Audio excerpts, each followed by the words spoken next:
Yeah, if you don't know who that is, I'm not spoiling it. You'll find out later. But he's a pretty cool droid.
You know, I just now noticed that he has a breathing animation when he's unconscious. That's kind of cool. I never noticed that before.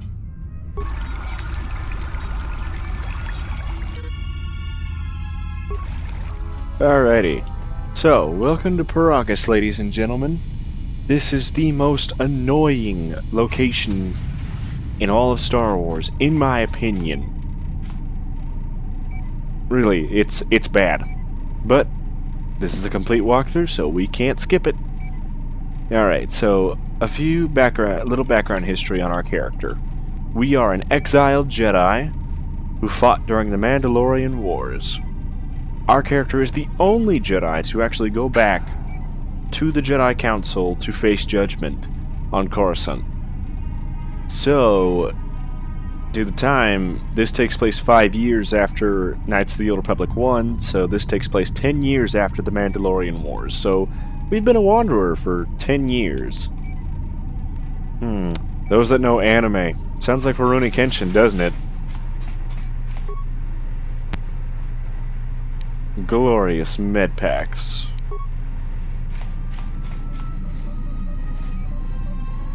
Alright, if I can get the damn camera to stay still. Still examining the survivors of the damaged freighter. Looks like it goes by the name of the Ebon Hawk. Only one survivor, placed in the Kotor tank for recovery. The carbon scoring on the vessel suggests it was in a battle, but no indication of who fired on it. Couldn't get much from the Nava computer. I'm surprised the ship was able to make it inside the Peragus asteroid field without the asteroid drift charts. Aside from the lone survivor, we recovered an old woman. No life signs. There was also a protocol droid and a utility droid on board. Sent both down to maintenance while security sorts through the other items on the ship. It looks like the utility droid, a T3 unit, was able to get the ship working enough to get to the colony. We're prepared to... Could be a Jedi, but we won't know for sure until we get the transmission back from the Republic. If the survivor is a Jedi, that would account for the recovery rate. But I'm more concerned that a Jedi here may cause trouble. Some of the miners, especially Kotor, are already another accident today. A detonation in the ventilation tunnels. If the lockdown measures hadn't activated, the whole facility would have been destroyed. Got most of the injured to the Kotor tanks in time, but the rest had to go to the morgue. One of the wounded said a droid caused the accident, but we couldn't get any specifics. Miners about the Jedi. A number of the droids have been acting oddly, and not even memory wipes seem to be fixing the problem. There was a detonation in another one of the fuel vents the droids were working in. We deactivated several of them, and moved them down to maintenance. But we're still treating the plasma burns. That cuts us down to almost half shifts, and with the droids malfunctioning, we may not make the Telos shipment for this month. Fortunately, the detonation didn't cause a lockdown. Warning, there has been a fuel detonation in the mining tunnels. Emergency lockdown commencing. All personnel report to quarters and prepare for emergency venting countermeasures. No! If the ventilation systems are malfunctioning, evacuate the medical bay! Everyone evacuate! Yeah, that along with the music actually creeped me out as a kid, so I actually had a hard time playing this game. I was so scared. Anyways, so yeah, Kotor tank number 3, that was us. We are the only one that recovered. Everyone else was deceased. Let's check our treatment. Severe plasma burns. Alright, so what treatment did we get? A lethal dose of sedatives. Oh, that's great. And we got it as well. So. Alrighty. Let's unlock the... Actually, let's access the camera first. Such a nice image. Alright.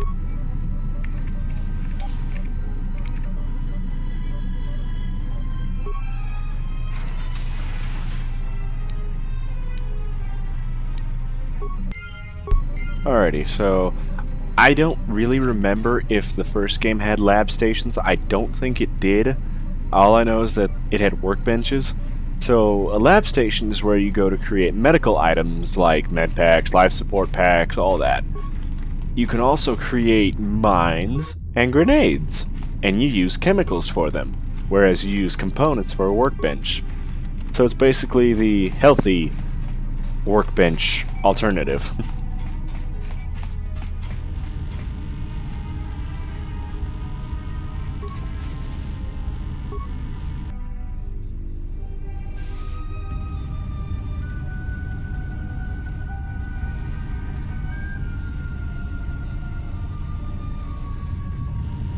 Find what you're looking for amongst the dead? I thought you were dead. Close to death. Yes, closer than I'd like. You have the smell of the Kotor tank about you. How do you feel? A little disoriented. Was it your voice I heard in the Kotor tank? Yes, I had hoped as much. I slept here too long and could not awaken. It may be I reached out unconsciously, and your mind must have been a willing one. Or perhaps you have been trained for such things. So you can touch minds and feign death. Who are you? I am Kreia, and I am your rescuer, as you are mine. Tell me, do you recall what happened? Last thing I remember, I was on board a Republic ship, the Harbinger. What happened to it? Your ship was attacked. You were the only survivor. A result of your Jedi training, no doubt. How do you know I was a Jedi? Your stance, your walk tells me you are a Jedi. Your walk is heavy. You carry something that weighs you down. The Jedi Order and I have a troubled history. So it would seem. Keep your past and let us focus on the now. What is this place? I do not know. I was removed from the events of the world as I slept. A survey of the surroundings may provide the answers we seek. The ship we arrived in, the Ebon Hawk, must still be in this place. We should recover it and leave. Why do we need to leave? We were attacked once, and I fear our attackers will not give up the hunt so easily. Without transport, weapons, and information, they will find us easy prey indeed. Are you sure there's nothing else you can tell me about this place? Even as I slept, I felt much unrest here. I saw strange visions, minds colored with fear. Now, everything here feels terribly silent. A last word of caution. I would find out as much as you can about this place quickly. I fear we will need to depart as suddenly as we arrived. Let's see. There's gotta be someone left alive around here. You may wish to extend your search to some clothes, if only for proper first impressions. The patients in the med bay were killed by a lethal dose of sedatives. Any idea how it happened? I do not know. Why did they spare you? They didn't. I got the same dose, but I survived. Indeed, a Jedi trance could protect one from such poisons. In fact, the sedatives may have been intended to keep you unconscious for some time. It would prove lethal to those untrained in such techniques, however. Most curious. You seem to know a lot about Jedi techniques. And so do you.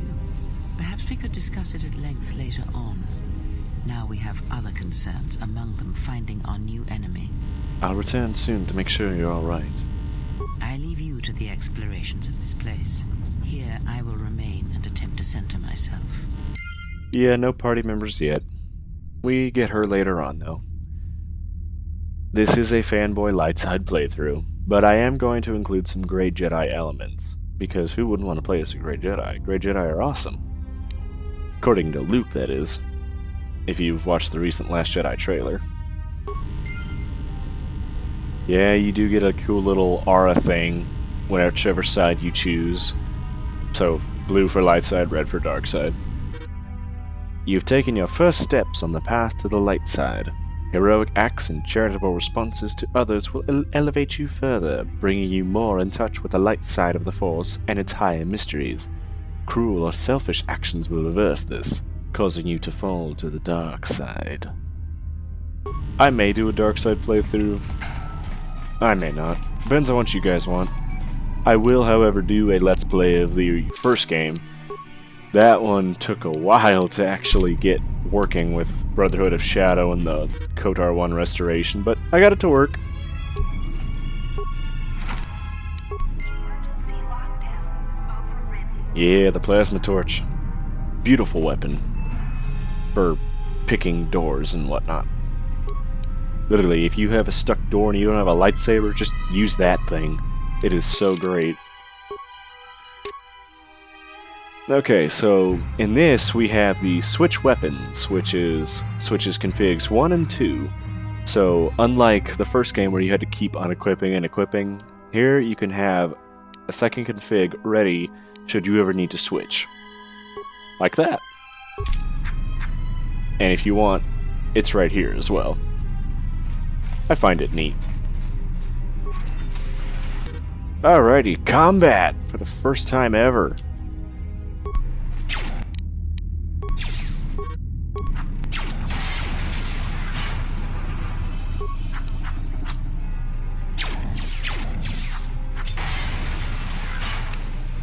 Yeah, mining droids are incredibly weak, aren't they?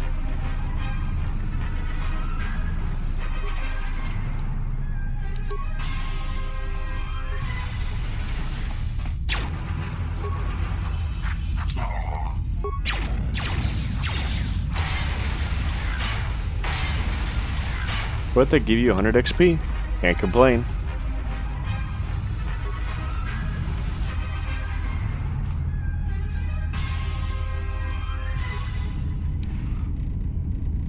Yeah, the loot in this game is unlike the first game, the loot in this game is completely randomized. So what you get on one playthrough may not be the same. There are only a few areas where the loot is actually the same and you will find it all the time, and that is your room on the Harbinger, here for the Vibro Cutter, and Dantooine for the Crystal Caves, just to name a few. This is the exit, but it is sealed. Strange. In my visions, it was open. Kreia?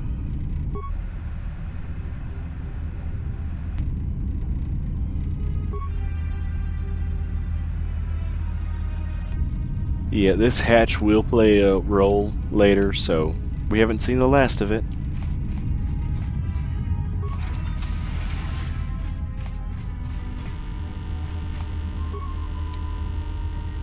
So remember what I said about security tunnelers?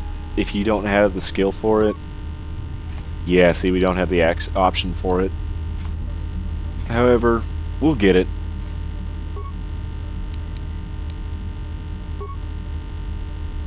Is this thing on?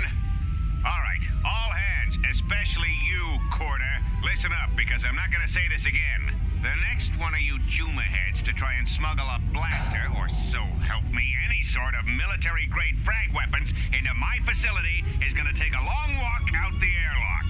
Why? Because in case you forgot, Peragian fuel explodes at high temperatures. That's what blasted that chunk out of Peragus 2 and created this asteroid field. So if I catch any of you with anything other than sonic charges or mining lasers, I'll burn you and your contract. Security out. It reminds me of J. Jonah Jameson. And according to one of the miners, it was because one of the sonic charges went off prematurely. And like before, it was one set by a mining droid. The three idiots were grouped so close to the charge it might as well have been a grenade going off. The blast turned their bones to dust. The blast wrecked the internal components of the droid that set the charge, though, so we can't even dissect it to see what happened. I don't like what's going on here. Ever since that Jedi showed up, things are getting worse. It's not just Kotor and his miners, or the fights, but now the droids are acting crazy. If we don't find what's causing this, or who, this facility is going to be space dust by the time the next Telos freighter arrives. So, you're in maintenance. Then maybe you can tell me what's going on with these droids. Sir, I don't know. It's like their behavior cores are undergoing binary decay, but I can't find the source. This shouldn't be happening. Well, that's reassuring. It isn't happening. So the next time we nearly have a breach in the ventilation tunnels, I could just close my eyes and pretend it's my imagination. You better give me some answers. I want to know the damage these droids can do if they start mining us instead of asteroid rock. Sir, these droids aren't combat models. Their mining lasers are weaker and less accurate than blasters. I doubt those droids could even hit one of us. Are you blind? What about the miners in medbay? It's sabotage, and it started right after the commander said we weren't going to sell the Jedi to the exchange. So I want you to find out how these droids are being sabotaged. That'll tell me who's trying to clear a path to get that Jedi off the facility and stop him. In the meantime, make sure the security's armed with all the ion and sonic charges you can find. If those droids start coming after me, I'm gonna need more than low-grade mining lasers to take them down. Clear? Yes, sir. Maintenance control out. Idiot. I installed an override switch to shut down any droids on this level, just in case someone locks me out of the administration console. As added insurance, I tied the override switch into the circuit to the holding cell door. It'll make sure it can only be opened if all droids in the level are shut down. I doubt Kotor or any of his men have the skill to pull off something like this, but I'm not taking any chances while we're sitting in the middle of this asteroid minefield. Whoever's responsible won't be able to have the droids rescue him after I lock him up. Nothing will cut through that door. He'll be trapped. I secured the stealth field generator inside one of the footlockers in the security storage room. If I have the specs right, the interface field should be effective against the droid's sensors. All I need to do is equip the belt, and some skill with stealth in order to use it. As long as I don't get too close to the droids, they shouldn't detect me. If any more droids start malfunctioning, the belt should buy me enough time to get to the override switch I set up in the communications blister console. I'd rather shut them down than destroy them. I want to find out how these droids are being sabotaged, maybe even turn them against whoever's sabotaging them. Ooh, sabotage. We have a mystery on our hands.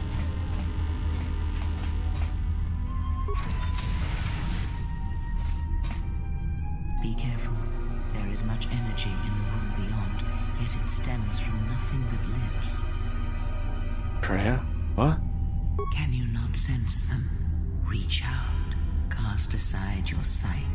Cast aside what you see, and instead reach out with your perceptions. Ah, you can feel them.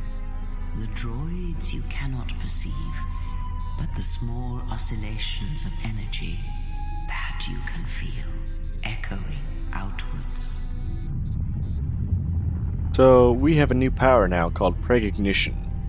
It's not something we can trigger willy-nilly. It only happens on certain cutscenes if there's like danger in the next room or something. It always says whenever it's triggered we should save our game. Yeah, we're not gonna do that yet. We're gonna go fight those droids because, I mean, we faced them before, right? They're not a challenge. And we do get free experience for that, so. Hi guys, I've come to beat you up. Ah, you hear it. It is fate, but it is there. What's happening? It is the Force you feel. It has not been so long for you to forget.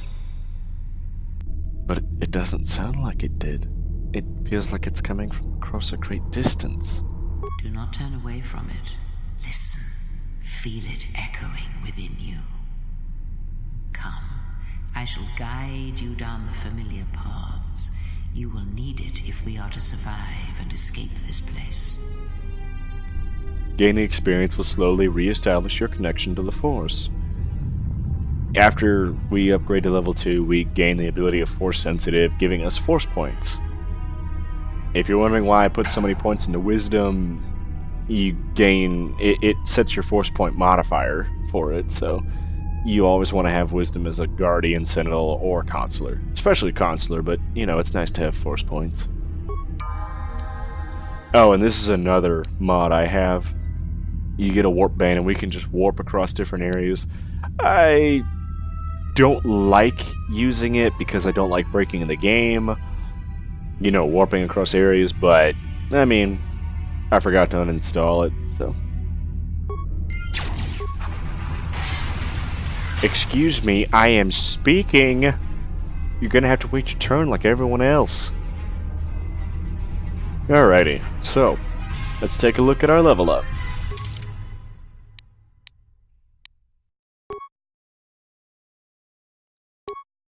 So, we're gonna spend our skill points, maxing them out again. Alright, feats. Yeah, Force Sensitive, Unarmed Specialist. Yeah, if you decide to do unarmed combat, it is so much better in this game once you become a Force Sensitive.